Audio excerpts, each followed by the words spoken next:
नमस्कार. सविस्तर बातम्या पाहण्या अगोदर नजर टाकूयात महत्त्वाच्या हेडलाईन्सवर. राज्यात कोरोना वाढतोय पण घाबरण्याचं कारण नाही, आरोग्यमंत्र्यांचं आवाहन.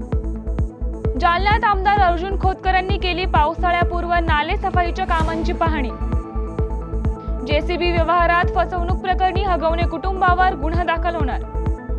आणि आमदार संदीप क्षीरसागर यांच्या हस्ते बिंदुसरा धरणातील पाण्याचं जलपूजन.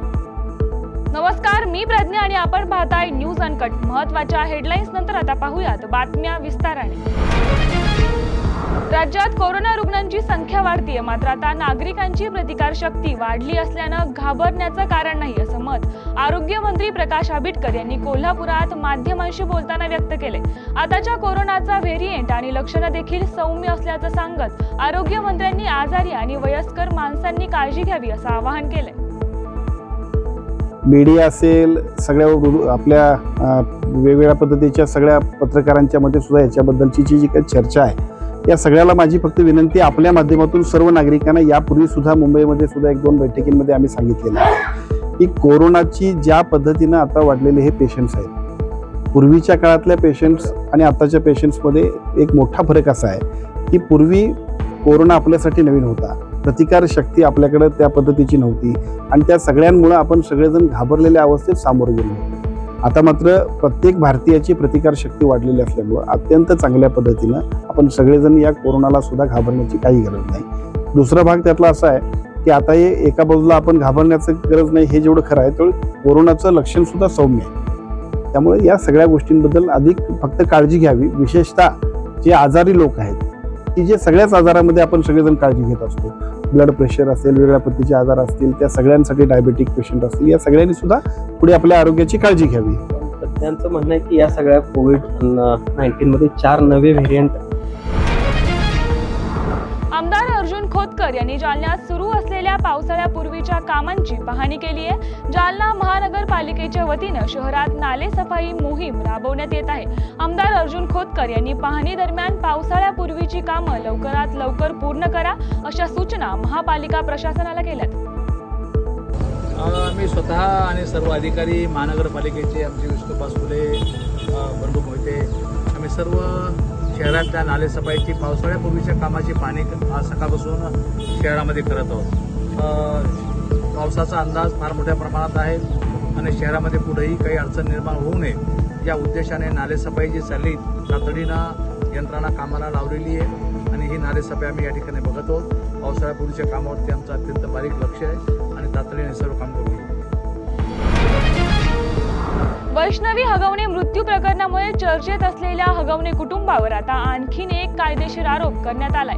जेसीबी मशीन व्यवहारात आर्थिक फसवणूक आणि धमकी दिल्याप्रकरणी हगवणे कुटुंबावर म्हाळुंगे MIDC पोलीस ठाण्यात गुन्हा दाखल करण्याची प्रक्रिया सुरू आहे.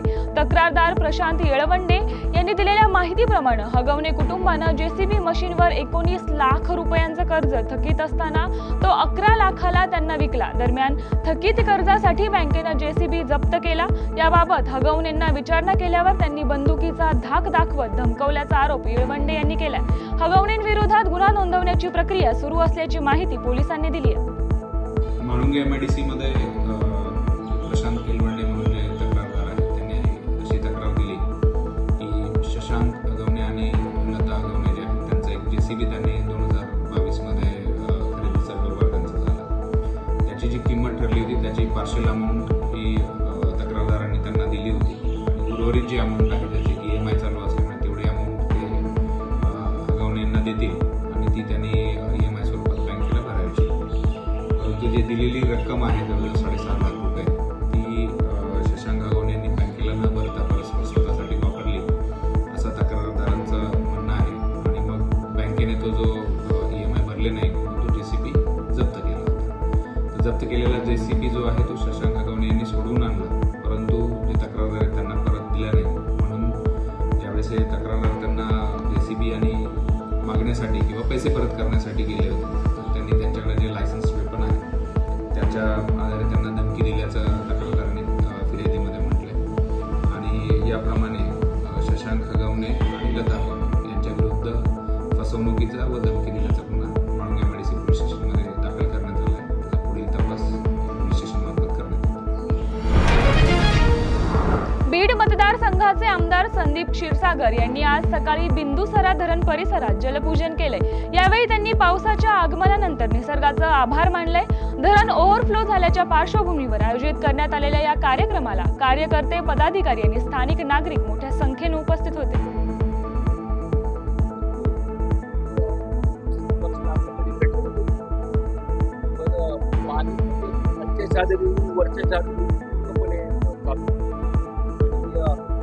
असं काळजी पण वाटते आता, कारण का मे मध्येच पाऊस पडला आणि आता पुढं पाऊस पडल्यानंतर ते पाणी एकदम जोरात वाढणार, खबरदारी असणार आणि रात्रीपासून 12-1 काळजी प्रशासनाची रात्री शहरामध्ये रात्री 11-12 वाजता गाड्या पण घरामध्ये दुसरा नदी जाते, काही धोका होऊ नये, काळजी पण त्याच्यामध्ये नदी आपण साफ करून घेतली, त्याच्यामुळे थोडं फायदा त्याच्यामध्ये पण काही अधिकारांचं काम करण्याची जे आहे मालक त्याचं ठिकाण आहे आणि त्या खरंच त्यांचे आभार मानला। नदीचं काम जे त्यांनी यंत्रणा आम्हाला दिली त्याच्यामुळे आज फायदा झाला। या बातमीसह बुलेटिन मध्ये घेऊयात एक छोटीशी विश्रांती। कुठेही जाऊ नका, पाहत रहा न्यूज अनकट। हम आदमी औरत तो नहीं, लेकिन जख्म दिल पर हमारे भी पड़ते हैं। दिल दुखता है जब कोई तुच्छ नज़रों से हमें देखता है। बिन गलती के भी हर कोई हमें मुजरिम समझता है। बिनती है सबसे, बस हमें थोड़ा सा इंसान समझ लो। मी येत आहे न्यूज अनकटवरती लवकरच। विश्रांतीनंतर सर्वांचं स्वागत। पाहूयात उर्वरित काही महत्त्वाच्या घडामोडी।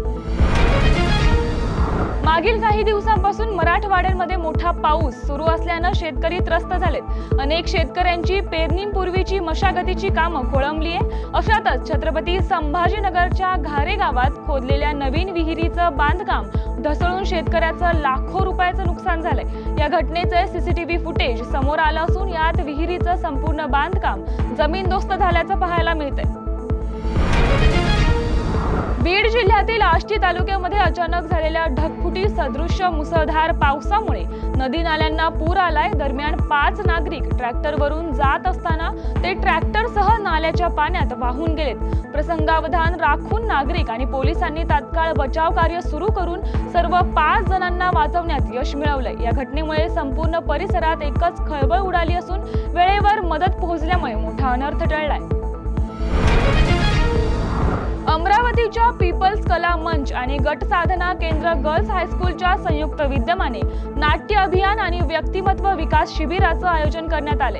गर्ल्स हायस्कूल येथे सुरू असलेल्या या शिबिरातील चिमुकल्यांनी छत्री तलाव परिसरातील जंगलामध्ये पक्षी आणि जंगल निरीक्षणाचा आनंद घेतलाय। यावेळी wild life awareness research and rescue सोसायटीचे अध्यक्ष निलेश कंचनपुरे, पक्षी मित्र प्रशांत निकम, मंगेश उल्हे यांनी विद्यार्थ्यांना मार्गदर्शन केले। यासह बुलेटिन मध्ये घेऊयात एक छोटीशी विश्रांती। कुठेही जाऊ नका, पाहत रहा न्यूज अनकट। चला करूया माणुसकीचा हा नाट्य जागर। चला करूया जागर स्वतःमध्ये आणि सगळ्यांमध्ये माणूस शोधण्याचा। चला जागराला, जागराला या हो, जागराला या हो, जागराला या तुम्ही, जागराला या माणुसकीच्या जागराला या हो, जागराला या तुम्ही, जागराला या। कलाकारांचा हा नाट्य जागर येतो लवकरच आपल्या भेटीला न्यूज अनकटवर। विश्रांतीनंतर सर्वांचे स्वागत। पाहूयात उर्वरित काही महत्त्वाच्या घडामोडी। छत्रपती संभाजीनगरच्या रांजणगाव शेनपूजी येथील एकता नगरमध्ये किरकोळ वादातून झालेल्या मारहाणीत जखमी झालेल्या तरुणाचा उपचारादरम्यान मृत्यू झाल्यानं मोठी खळबळ उडाली आहे। मारहाण करणाऱ्या अशफाक राजू शेख याच्यावर MIDC वाळूज पोलीस ठाण्यात खुनाचा गुन्हा दाखल करण्यात आलाय। सुनील मोटे असं मृत्यू झालेल्या तरुणाचं नाव असून अधिक तपास MIDC वाळूज पोलीस करतायत। छत्रपती संभाजीनगरच्या सिडको वाळूज महानगरातील नागरिकांना मोठ्या प्रमाणात पाणी टंचाईच्या झळा सोसाव्या लागतायत। नागरिकांना तब्बल 8 दिवसाआड पाणी पुरवठा होत असून तोही दूषित स्वरूपात होत असल्याची तक्रार नागरिकांनी केली आहे। दूषित पाणी पुरवठा करून सिडको प्रशासन नागरिकांच्या आरोग्याची हेळसांड करत असल्याचं चित्र आता समोर येते। याबाबत नागरिकांनी सिडको प्रशासनाविरुद्ध तीव्र संताप व्यक्त केलाय। वाळू माफियांवर लगाम लावण्यासाठी राज्य सरकारनं नुकतंच नवीन वाळू धोरण लागू केलंय। या धोरणानंतर वाळू तस्करांच्या मुसक्या आवळताना भंडारा प्रशासनानं मोठी कारवाई केली आहे। भंडारा जिल्हाधिकारी डॉक्टर संजय कोलते, जिल्हा पोलीस अधीक्षक नुरुल हसन यांनी स्वतः गोपेवाडा येथे कारवाई करताना वाळूची अवैध वाहतूक करणाऱ्या 10 पेक्षा अधिक टिप्परवर कारवाई केली आहे। या कारवाईत 80 ब्रासपेक्षा अधिक वाळू साठा आणि टिप्पर असा 5 कोटींचा मुद्देमाल जप्त करण्यात आलाय। या बातमीसह बुलेटिनमध्ये इथेच थांबूया। पाहत रहा न्यूज अनकट।